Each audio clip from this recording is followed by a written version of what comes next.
On Friday morning, January the 13th, 2023, at 7:55 a.m., Stanley Blatz ran out of gas on the interstate.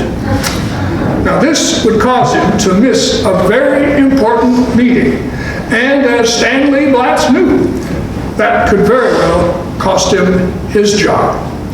Needless to say, Stanley Blatz was angry, because one thing was clear to him: it was not his fault.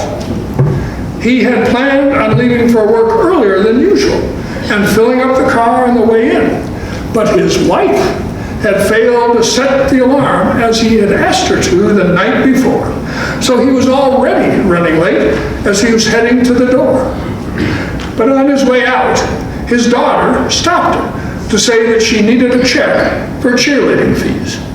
When Stanley snapped at her for not asking him sooner, she reminded him that she had approached him the last few nights, but that he had been too busy on his computer to take time to write the check.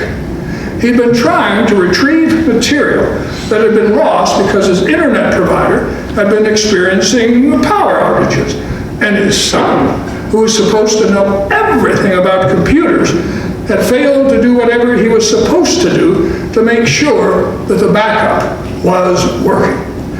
Thus, he was running late because of the negligence of others. Now, still he thought he had enough gas to make it, but the interstate was clogged with traffic as usual. If the elected officials had done their duty years ago, Stanley thought, and had better prepared for the growth in Atlanta's population, additional lanes would have been built to ease the congestion. Moreover, the manufacturer of the gas gauge in his car did not make a very accurate instrument. When the warning light had come on the day before, Stanley assumed he had 2 gallons of gas left, rather than the 1.97 gallons he actually had. So if the car maker had been more concerned with quality control, Stanley Blatz would have made it to his meeting. Of course, some might accuse Stanley of being a procrastinator, but what they wouldn't know was that it was beyond his control. His grandfather, on his mother's side, had been a notorious procrastinator, and it was obvious that the trait ran in Stanley's gene pool, and there was nothing he could do about it. Just look at his brother. He kept putting off changing natural gas providers, and so was always paying more than he had to.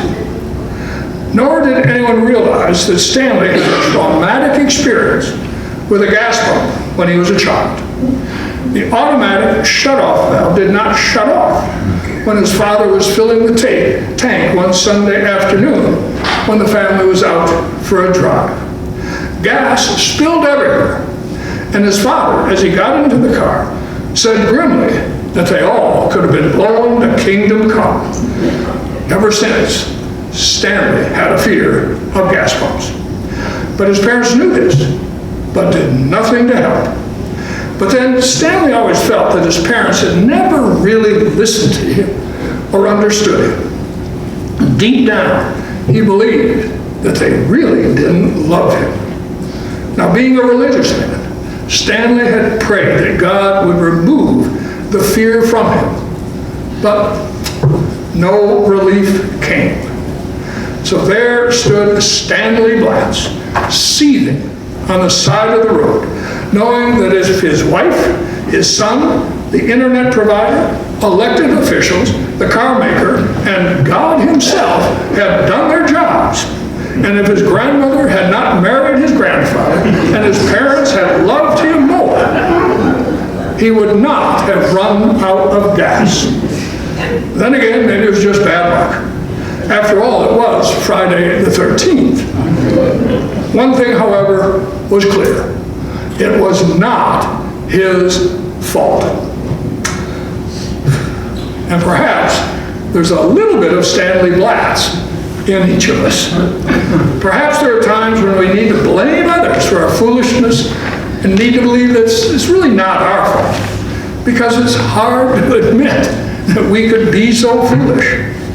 Of course, sometimes it goes deeper than that, because each of us have these sides that we really don't like to own up to, things we do not like to face, and just as soon lay off on others. An author has related what she admits is an awful story, but one that has much truth to it. It has to do with a cranky old professor she heard about who had a cranky old dog. During the warmer months, she writes, he kept the dog at home, where it could spend at least part of the time outdoors. But when winter came, he put the dog in a kennel because the animal went stir-crazy inside, chewing things and ruining the carpets. When the dog was away, the professor was worse than ever, snapping at his family and ordering them around. When the dog returned home in the spring, the old man started kicking the dog again, and it stopped taking his ire out on everyone else. And the truth is, the author says, it's nice to have a scapegoat. It's nice to have something we can kick. Someone who will carry our shadowy sides so we don't have to carry it ourselves. That's why it's so helpful to keep an enemy or two at hand, the author comments. As long as we can despise someone else for his or her meanness or crookedness or whatever, we don't have to own up to any of those things within ourselves. The target stays out there where we can keep shooting at it, which keeps our minds off the targets within, buried way down deep, along with all the other things we keep buried away. As long as we can point our fingers at others, we don't have to face ourselves.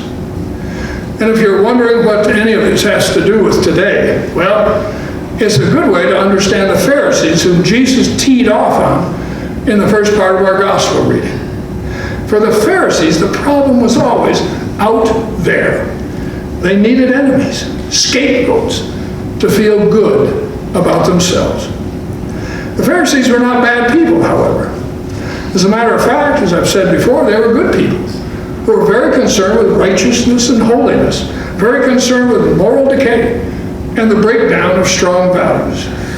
As for the Pharisees, the holiness had to do with keeping themselves pure and undefiled by following what they took to be God's laws concerning cleanliness and diet and association with others. Their great fear was contamination, contagion. They believed that if they did not eat ritually unclean foods and kept themselves apart from sinners, hey, they would remain pure. For them, the world was dirty, sinners were dirty, certain animals were dirty, and such things could contaminate not simply the body, but the spirit as well. To remain righteous and morally pure meant not to touch or take in anything deemed unclean. That's where the problem was, outside of themselves, always in others. The Pharisees maintained high standards, and only those people that met those standards were allowed near. And that's what set Jesus off. The Pharisees were always kicking the dog, blaming everyone else, instead of looking in the mirror. For Jesus, it's not what's on the outside that's so dangerous, but what's on the inside. The Pharisees thought they were safe if they kept away from all the people and things they judged to be unclean. Jesus said that wouldn't keep them safe at all, because the real danger lay within the confusion and conflict of their own hearts. If you want to be holy, Jesus was saying, then that's the place to start. Or to put it another way, if you want to be a real human being, start there. That's what really set Jesus off. The belief of the Pharisees did not make them more human, but less. Their love for God did not lead to love for others. It did not lead only to a love for their laws and outward righteousness. Their faith did not open their hearts with mercy and compassion, but actually closed them off. For Jesus, to be holy was to be truly human, to show mercy and kindness. And that came from within. from owning our own shadow. And we each of us do have shadowy sides. We each of us often have conflicted hearts and minds. We each of us have capacities for maybe meanness, or cruelty, or violence, or harm. We just as soon keep buried away. And the danger is until we own such things in ourselves, we will continue to place those things on others, continue to find enemies and targets, continue to blame and judge and keep ourselves apart from others, even attack others in the name of holiness or purity, and become less and less the human beings we were made to be and called to be. The first pastor I remember as a child was a very, very severe man who, when he preached, was always pointing his finger at the congregation. There was no doubt in the congregation's mind that he was righteous and they were not. He was a cold, harsh man. And sometimes I felt that he thought I had a disease or something, the way he kept his distance. The next pastor was different. He was kind and warm and loving. And when he preached, he did a very odd thing. If he felt the need to bring something home to the congregation, he would not point his finger, but he'd curl his index finger around his thumb, so that the tip of his thumb, so that the finger was always pointing back at himself. He would shake a nub at you, is what he'd do. But you realize he was always including himself, maybe even speaking more to himself than to others.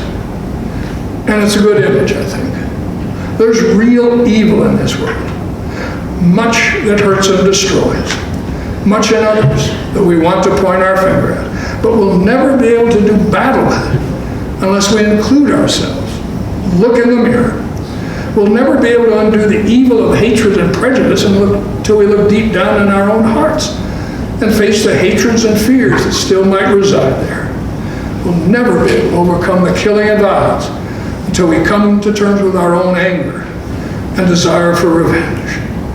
And we'll never combat all that is cruel and mean and hurtful in this world until we own up to our own capacity for such things. So many churches and religious groups have their list of enemies, their hit lists, and they point their fingers at this or that group as the reason for the decay of society or family. The problem is out there, they say. But is it that simple? Until we learn to curl our fingers around our thumbs and see them pointing back at our own hearts, we do little more than add to the cruelty and despair. If there's to be hope, Jesus is saying, it must start within, knowing our own hearts, knowing our own need for God's love and mercy, our constant need for God's forgiveness. You know, Mother Teresa once said that she did what she did, engaged in her ministry of love, because she knew that there was a Hitler inside her. She knew herself well, knew that being human was a constant battle within her, that being holy had to do with facing herself enough to be able to go to others without fear of judgment, even to the unclean and despised, and all those whom good religious people steer clear of if they can. Mother Teresa took seriously where Jesus said to start, where we all need to start, where all of us who have maybe just a little bit of Stanley Blatz in us need to start, or a little bit of the Pharisees. And just to make you understand, I think I'll curl my finger around my thumb and shake a nub at, whoops, that's not good. Amen.